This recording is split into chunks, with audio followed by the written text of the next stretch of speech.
आजकल छोटे छोटे बच्चे, बड़े बूढ़े, मध्य के सब ये गाना गा रहे हैं पूरे भारत में। हमें मन में एक भाव आता है, लोग बाग कभी कभी बंबई वाले लोगों से बहुत इन्फ्लुएंस होते। बंबई वाले लोग समझ रहे हो, बड़े बड़े एक्टरों से, बड़े बड़े फिल्म सितारों से, और उनसे इन्फ्लुएंस होकर उनकी तरह बाल रखेंगे, उनकी तरह खुले हुए कपड़े, फटी हुई जीन्स पहनते हैं।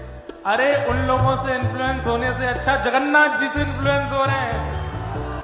आज भारत के बच्चे बच्चे जगन्नाथ बन रहे हैं, श्री जगन्नाथ जी का रूप। अरे कम से कम इतनी देर जब बोलते हैं और जब मुद्रा बनाते हैं, उतनी देर के लिए चित्त में महाप्रभु प्रकट हो जाते हैं। जगन्नाथ जगन्नाथ चंगानैन, हे चंगानैन, नीलाचल वरे